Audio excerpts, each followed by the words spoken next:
आ गए मुस्तफा गए, आ गए मुस्तफा गए, आ गए मुस्तफा गए। ठंडी ठंडी हवा रगे मथे चली गए, ठंडी ठंडी हवा रगे मथे चली गए।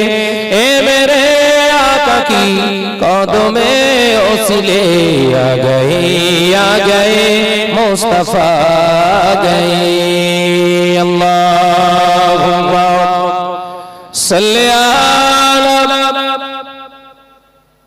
बड़ो बड़ो बड़ो मोहब्बत संगे वाला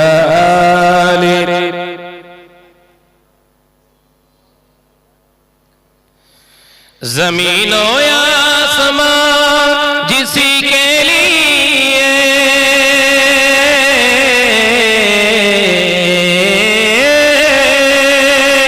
ज़मीनो आसमां जिसी के लिए हर सुबह हर शाम तरसती रहे। आ गए मुस्तफा गए, आ गए मुस्तफा गए, आ गए मुस्तफा गए। ठंडी ठंडी हवा रगे मते चली गए, ठंडी ठंडी हवा रगे मते चली गए। ए मेरे आका की कदमे ओसिले आ गए मुस्तफा गए। अल्लाहुम्मा सल्ली अला माशाअल्लाह माशाअल्लाह आरो जोड़ी হবে ওয়ালা আলি।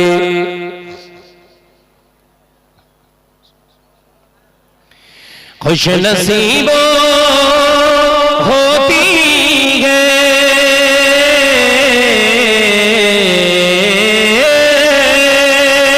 खुश नसीबों होती है जो मदीने में दाखिल होती है।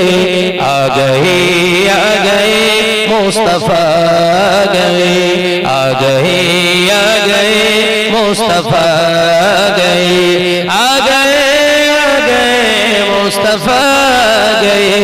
ठंडी ठंडी हवा रगे मते चली गए, ठंडी ठंडी हवा रगे मते चली गए। ए मेरे आका की कदमे ओसिले आ गए मुस्तफा गए। अल्लाहुम्मा सल्ली अला माशाअल्लाह माशाअल्लाह आरो जोड़ी होली ওয়ালা আলি।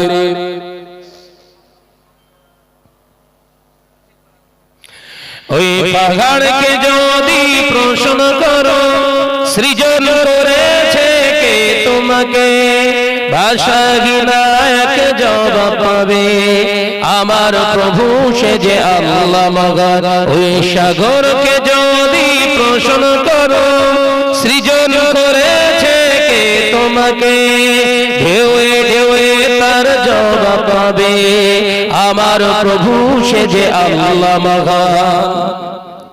জোরে বলবেন না, জোরে হবে না, নারায়ে তাকবীর।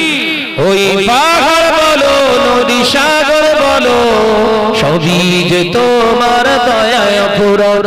ওই পাহাড় বলো নদী সাগর বলো সবই যে তোমার দয়ায় পূরণ। সে যে আল্লাহ মহান আল্লাহ, আল্লাহ মহান আল্লাহ। জোরে বলবেন না, নারায়ে তাকবীর, নারায়ে তাকবীর। सिलसिला मुजद्दिदुज़्ज़मान, सिलसिला फुरफुरा शरीफ, সে যে আল্লাহ মহান আল্লাহ, আল্লাহ মহান আল্লাহ। আঘাড়কে যদি পোষণ করো সৃজন করেছে কে তোমাকে, ভাষাহীন এক জবাব পাবে আমার প্রভু সে যে আল্লাহ মহান। লা ইলাহা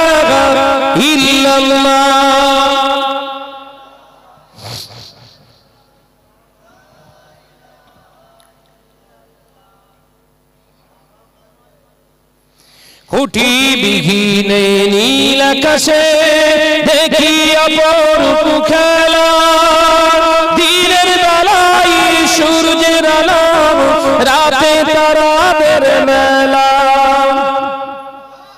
জোরে বলেন, আর জোরে হবে না। খুঁটি বিহীনে নীল আকাশে দেখি অপরূপ খেলা, দিনের বেলায় সূর্যের আলো, রাতে তারাদের মেলা। ওই চন্দ্র বলো বা সূর্য বলো, সবই যে তোমার দয়ায় পূরণ।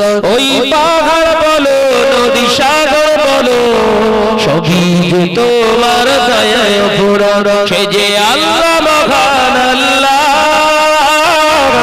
আল্লাহ মহান আল্লাহ। জোরে হবে না এ ছেলেরা, জোরে হয় না। নারে দিলে সে যে আল্লাহ মহান আল্লাহ, আল্লাহ মহান আল্লাহ। পাহাড়কে যদি পোষণ করো, সৃজন করেছে কে তোমাকে, ভাষাহীনা এক জবাব পাবি। আমার প্রভু সে যে আল্লাহ মহান, লা ইলাহা ইল্লাল্লাহ। বড় বড় লা ইলাহা ইল্লাল্লাহ। সৃজন করেছ এই ধরনী, দিয়েছ কত স্বপ্নে আমার, তোমার হাতে এক ইশারায় হয়ে যাবে কিয়ামত। সৃজন করেছ এই ধরনী, দিয়েছ কত স্বপ্নে আমার, তোমার হাতে এক ইশারায় হয়ে যাবে কিয়ামত। এই ধরনী বলো বা পৃথিবী বলো, সবই যে তোমার দয়ায় পূরণ। ওই পাহাড় বলো নদী সাগর বলো, সবই যে তোমার দয়ায় পূরণ। সে যে আল্লাহ মহান আল্লাহ, আল্লাহ মহান আল্লাহ। জোরে বলে নারে তাকবীর। সে যে আল্লাহ মহান আল্লাহ, আল্লাহ মহান আল্লাহ। পাহাড়কে যদি পোষণ করো, সৃজন করেছে কে তোমাকে, ভাষাহীনা এক জবাব পাবে। আমার প্রভু সে যে আল্লাহ মহান, লা ইলাহা ইল্লাল্লাহ। জোরে জোরে পড়ো বাবা, লা ইলাহা ইল্লাল্লাহ। আল্লাহুম্মা সাল্লি আলা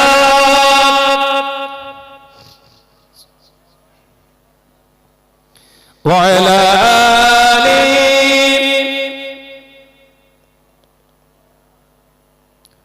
আলহামদুলিল্লাহি ওয়া কাফা ওয়া সালামুন আলা ইবাদিহিল্লাযিনা ইসতাফা, আম্মা বা'দ।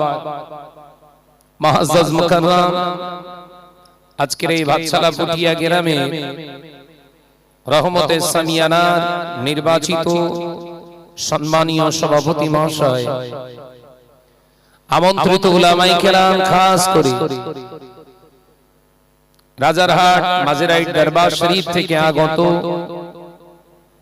আওলাদে মাঝেরাইট হুজুর কিবলা, সামনে বসে থাকা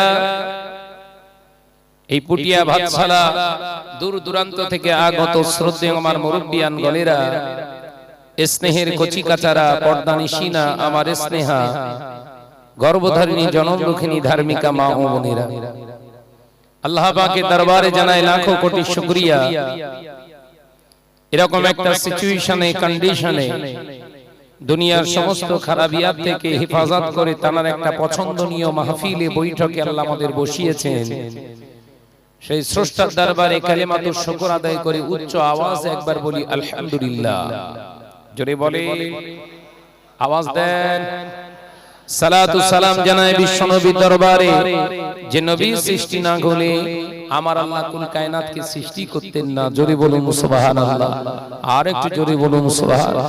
সে নবীর প্রতি জানাই দরুদ ও সালাম, উচ্চ আওয়াজে পড়ি সাল্লাল্লাহু তাআলা আলাইহি ওয়াসাল্লাম। ওয়াজ নসিহত আল্লাহ কারীম আমাদের ঘরের ছেলেরা বড় উদ্যোগী, ইসলামী ধর্মীয় জ্ঞান চর্চা, জ্ঞানের পিপাসা হৃদয়ে রেখে সেটাকে নিবারণ করার জন্য, তৃষ্ণা মেটানোর জন্য এই মাহফিলগুলো আয়োজন করছে। ভালো জিনিস করুন, নিষেধ করব না, কিন্তু এই মাহফিলের আয়োজন করে মর্যাদা রক্ষা করতে হবে। জালসা মাহফিলকে কেন্দ্র করে বিহায়াপনা হুড়হুড়ি হবে, এটা শরীয়ত অ্যাকসেপ্ট করবে না। জালসা মাহফিল দেওয়া ভালো, আর হুড়হুড়ি বিহায়াপনা করা হচ্ছে খারাপ। একটা ভালো কাজকে কেন্দ্র করে যদি আরো দুটো খারাপ কাজ হয়, শরীয়তের বিধানে এই ভালো কাজটা করা যাবে না। তাহলে জলসার বিরোধী কথাবার্তা বলছি না, কিন্তু জলসা আপনারা দেন, কিন্তু দেবার মতো দেন। একটা ডিসিপ্লিন আছে, আদব আছে। এই জলসাকে কেন্দ্র করে যদি ঘরের মহিলাদের ইজ্জত লুণ্ঠিত হয়, এই জলসাকে কেন্দ্র করে ঘরের ছেলেদের যদি ক্যারেক্টারলেস হয়ে যায়, এই জলসা কি উপকার দেবে বলে? মাইনাসে প্লাসে কি হয়? মাইনাস হবে তো। আমি এই জন্য বলি ছেলেদেরকে মাথা ঠান্ডা করে জলসা মাহফিল। আমি গতকালকেও জলসা করেছি দুটো। প্রথম জলসায় যেখানে গেলাম 7-9টা ভাঙড়, যেখানে রমরমা বাজার চলে, কিন্তু গিয়ে দিল খুশ হয়ে গেল, বাজার বসতে দেয়নি। জানিস আনাস ভাই এসে কাউকে কিছু বলুক না বলুক, কমিটির ছেলেদেরকে হদ্দ পেটা পিটিয়ে রেখে যাবে। কারণ শাহনাজ ভাই ওয়াজ করে জলসার দাওয়াত বাড়ার জন্য নয়। মাশাআল্লাহ, আমি গিয়ে খুব খুশি হয়েছি। ছেলের জলসা মাহফিল দিয়েছে, কোনো বাজার খোলা বসতে দেয়নি। কি সুন্দর শান্ত পরিবেশ। অনেকের বিশ্বাস হয় জলসায় যদি দোকান না দেয়া হয় লোকজন হবে না, এটা ভ্রান্ত ধারণা। কালকে তার জলজন্ত প্রমাণ পাওয়া গেল, প্যান্ডেল ভর্তি লোক। কোত্থেকে এলো সব? এই ধারণা তাদের ভিতরে থাকে যারা হারাম কাজগুলোকে বড্ড মহাব্বত করে ফেলেছে। এ নজনেরা, আমার নবী একসঙ্গে সকলকে ঈমান আনাতে পারেন না। আমার নবী একা মক্কার জমিনে, গোটা মক্কার জমিনে নবীর পাশে কেউ নাই। আল্লাহ নবী প্রথম কলেমা দাওয়াত দিয়েছিলেন, গোটা মক্কা নয়, গোটা পৃথিবীর মানুষগুলো বেদিন বেঈমান মুশরিক কাফের। নবী আমার ওই মক্কার জমিনে একা ঈমানের দাওয়াত শুরু করেছিলেন। একা ছিলেন তো, এখন মুসলমান 200 কোটির উপরে। একবার জোরে বলবেন না সুবহানাল্লাহ। গোটা বিশ্বের জমিনে 800 কোটির পৃথিবী, 800 কোটি মানুষ বসবাস করে কম বেশি। তার ভিতরে ধর্ম আছে প্রায় 2000-এর উপরে, ভাষা আছে প্রায় 4500। নাম্বার 1 এসেছে ইসলাম। ইসলামের প্রচারক ছিল একজন। একবার জোরে বলবেন না। আমরা সেই মুসলমান।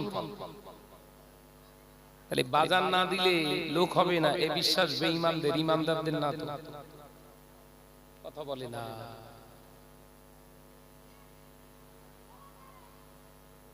কি বোঝাতে যাচ্ছি মাথায় ঢোকে না। এই ঈমানটা কাদের? বাজার না বসতে দিলে লোক হবে না, এই ঈমানটা কাদের? বেঈমান হারামখোরদের। এ নজনেরা, জলসা মাহফিলে যদি আজকে পুটিয়া বাচ্চালাই কেউ না বসে, এই ঈমান নিয়ে থাকো। এই মাহফিলে যদি কেউ না এসে বসে, মাহফিলে বিরোধিতা যদি করে, কেউ যদি না আসে দোকান না বসতে দেওয়ার কারণে, যদি কেউ সামিয়ানার নিচে চটে এসে যদি না বসে, আলেম এসে ওয়াজ করবে, কমিটির ছেলেরা এসে বসে যাবে, এদের চারপাশ পূরণ করার জন্য আমার আল্লাহ রহমতের ফেরেশতা এসে যাবে।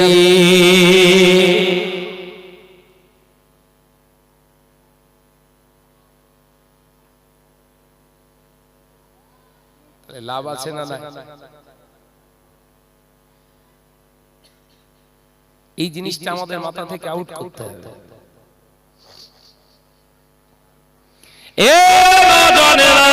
যুবকেরা, ছেলেরা, বাচ্চারা, এই জলসাকে কেন্দ্র করে কিছু ঘরের বিয়ে খাতুনেরা বেরিয়েছে সেজে গুজে বাবা, বিভিন্ন রকমের কালার ওদের থোবড়াতে মাখিয়ে ওরা মার্কেটিং করছে বাবা, এলাকায় ঘোরাঘুরি করছে। যত নজন যুবক ছেলেগুলো হন্যে কুকুরের মতো ওদের দিকে লাফালাফি করে। ভুল বুঝলে হবে না বলো, গোদা বাংলার রস শুরু হয়ে সবে।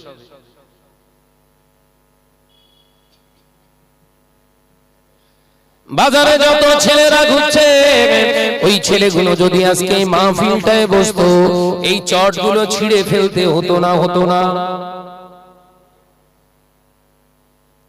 ওরা খাবারের জন্য ঘুরতেছে, আল্লাহর কি রে, সত্যি কথা বল।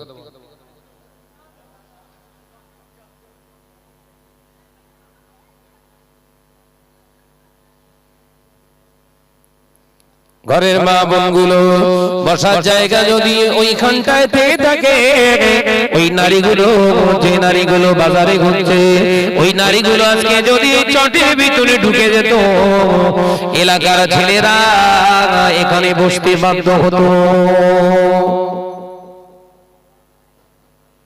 সিনেমা দেখে জায়েজ করে দেবো, ফিল্ম দেখা জায়েজ করে দেবো আপনাদের, শর্ত থাকবে ছেলেরা যখন ওটা দেখবে, ছেলেরা যখন সিনেমা দেখবে, কোন মহিলা অভিনেত্রী অভিনয় করবে না।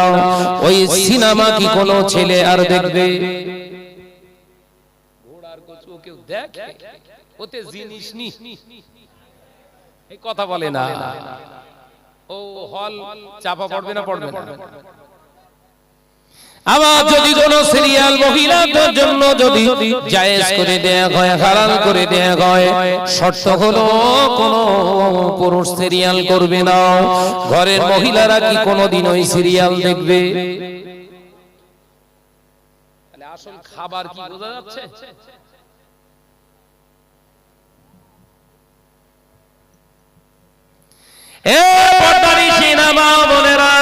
বাজারে ঘোরা, সমস্ত আমদানি করা, ঘরের মেয়েরা বিবেককে প্রশ্ন করো, ময়দানের মাহশারের চিন্তা করে, দুনিয়ার চিন্তা করো। আল্লাহ পাক কোরআন পাকের ভিতরে জানিয়ে দিলেন, ওয়ালা তাকরাবুজ জিনা, খবরদার জিনার সঙ্গে স্পর্শ তোরা যাবি না। আমি আল্লাহ পাক জানিয়ে দিলাম, জিনার ধারে কাছে তোরা যাবি না। যে মহিলাগুলো ঘোরাফেরা করছে বাবা, বিভিন্ন পুরুষের চেহারা দেখে দেখে ঘুরে বেড়ায়, ওদেরকে বিবাহ দেওয়ার পরে ওরা কোনোদিন সুখী হতে পারবে না। তার কারণ হলো দুনিয়ার জমিনে যারা জিনা ব্যভিচার করে, ওরা সংসারে সুখ আনতে পারে না।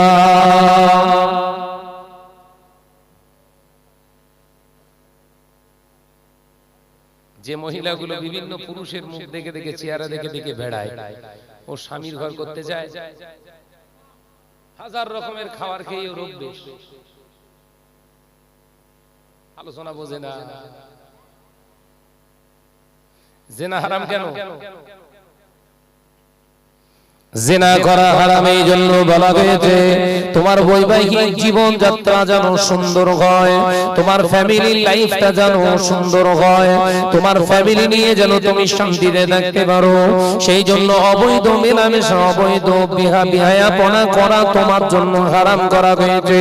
তোমার ইজ্জত, তোমার রূপ, তোমার চেহারা তোমার স্বামীর জন্য যখন হিজাব করে রাখবে, আমানতের মতো করে রাখবে, আমার আল্লাহ তোমার চোখকে শীতল করে স্বামীর দেখার সাথে সাথে মহাব্বত অন্তরে বেড়ে যাবে। দুনিয়ার কোন বেগানা পুরুষকে দেখে আর মন চাইবে না তাদের দিকে ফিরি। সেই জন্য আমার আল্লাহ বিবাহ করাটা হালাল বানিয়েছে। জিনা করা হারাম, বিয়ে করা ইবাদত হালাল। কারণটা কি বোঝা গেছে? যে ছেলেগুলো হাজার মেয়ের সঙ্গে 10টা 15টা 20টা মেয়ের সঙ্গে